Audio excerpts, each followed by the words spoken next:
Hai, Assalamualaikum. Saya Cikgu Haida.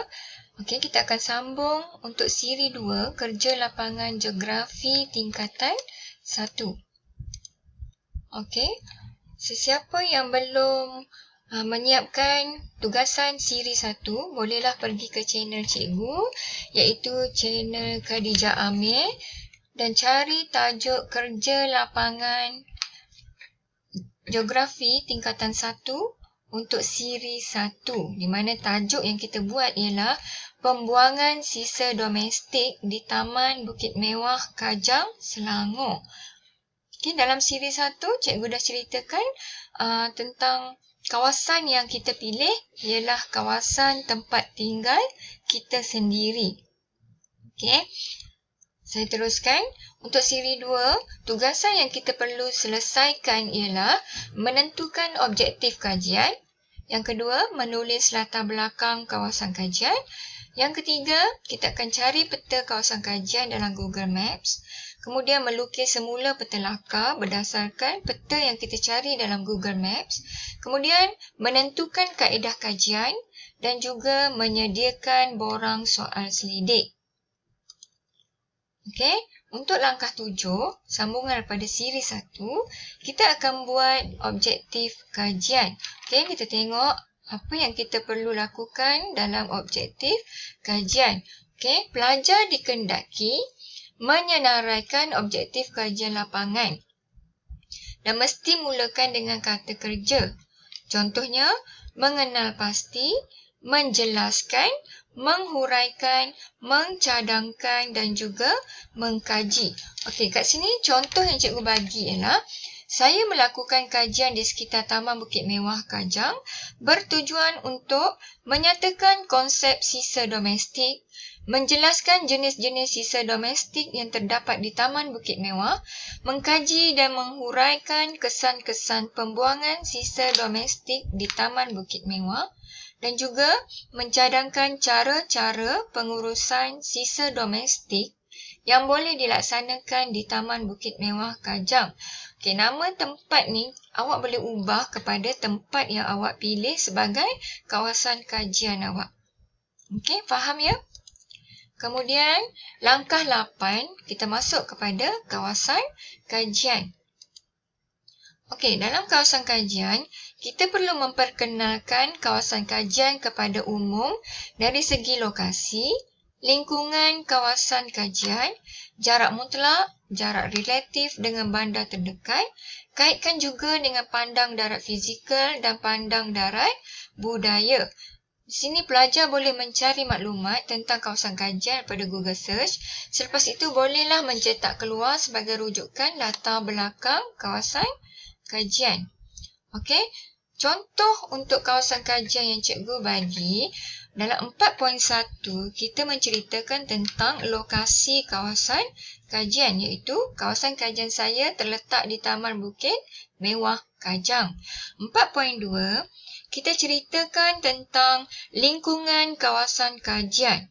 Okey, contohnya Taman Bukit Mewah merupakan sebuah taman yang terletak di antara Bandar Kajang dan Bandar Baru Bangi.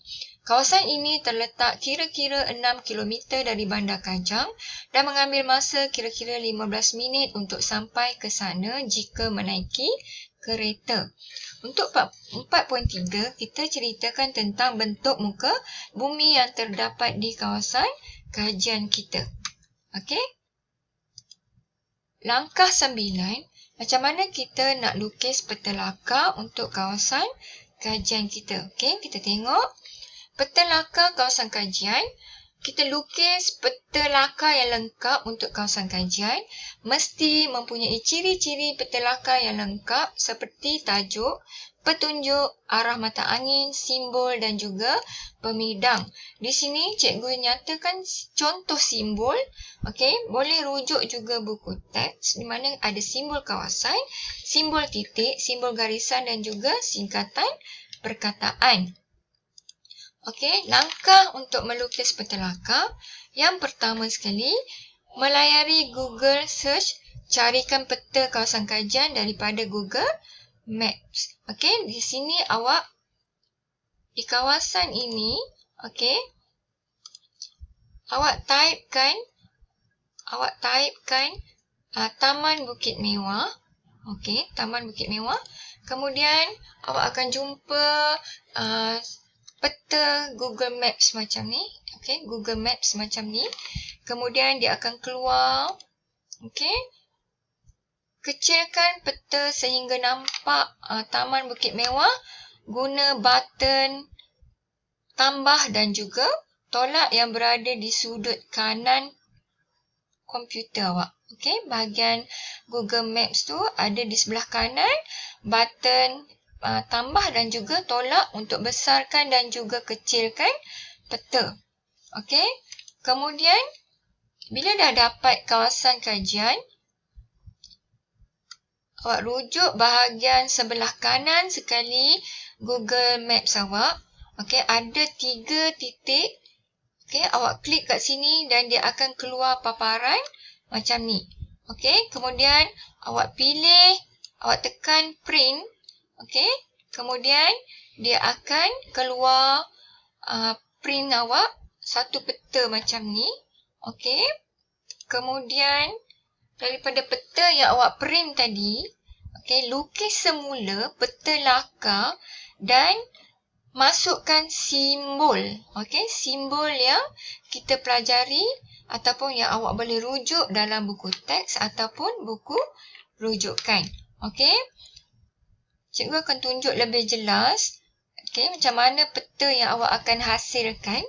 Okey, satunya yang pertama mesti ada tajuk. Okey, peta 1 kawasan Taman Bukit Mewah adalah tajuk untuk peta laka kawasan kajian yang cikgu buat. Okey, kemudian ada simbol. Okey, simbol fizikal, simbol budaya. Okey, kemudian bolehlah warnakan. Mesti ada petunjuk. Okey, ini ialah petunjuk. Setiap simbol yang kita lukis mestilah dilukis semula dalam petunjuk. Okey, kemudian yang keempat, mesti ada pemidang. Okey, pemidang ialah frame untuk peta laka kamu buat. Okey, kemudian yang last sekali mesti ada tanda arah utara macam ni. Okey, yang cikgu bulatkan ini. Okey, jadi bila dah ada 5 ciri-ciri peta laka yang lengkap, maka lengkaplah peta laka kawasan kajian awak. Okey, boleh faham? Okey, kemudian langkah 10 iaitu kaedah kajian. Okey, kita tengok macam mana untuk membuat kaedah kajian. Okey, contoh yang cikgu bagi menjelaskan kaedah kajian yang telah digunakan untuk menghasilkan kajian lapangan. Yang pertama, kaedah pemerhatian.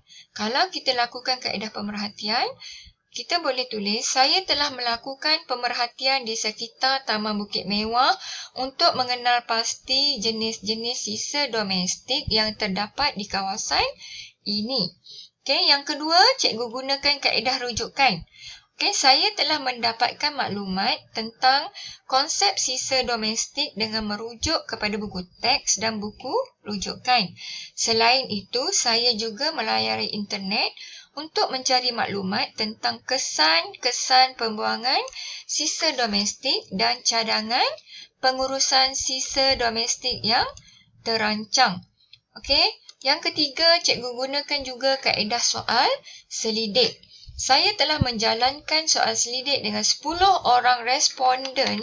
Okey, untuk kajian cikgu buat 10 orang responden di Taman Bukit Mewah untuk mengenal pasti kesan-kesan pembuangan sisa domestik yang berlaku di sana. Selain itu, saya juga mendapatkan pendapat responden tentang pengurusan sisa domestik yang dilaksanakan di taman itu. Okey, selesai kaedah kajian. Langkah 11, kita tengok macam mana untuk buat borang soal selidik.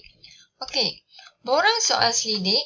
Kerja lapangan geografi tingkatan 1, masukkan tajuk. Kemudian tajuk kajian kita, masalah pembuangan sisa domestik yang tidak terancang. Kemudian ada jantina, umur, jenis sisa-sisa domestik. Adakah anda melakukan penghasilkan sisa domestik? masalah pembuangan sisa domestik yang berlaku di kawasan kajian, responden bolehlah tik apa masalah yang berlaku di kawasan kajian mereka. Kemudian nombor 6, mereka boleh nyatakan cadangan untuk mengurangkan kesan pembuangan sisa domestik. Di sini cikgu pilih 10 orang responden, okey, dan cikgu akan print 10 helai soal selidik untuk diberikan kepada 10 orang responden yang akan menjawab soal selidik kita. Okey, maklumat daripada responden, 10 orang responden yang kita pilih ini, kita akan masukkan dalam hasil kajian nanti. Okey. Okey, untuk siri 2 ni, kerja rumah yang kita perlu lakukan ialah objektif kajian, kawasan kajian, print peta dan dari Google Maps, lukis semula peta lakar, kaedah kajian dan juga menyiapkan borang soal selidik.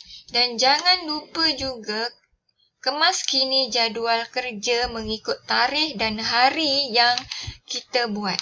Okey?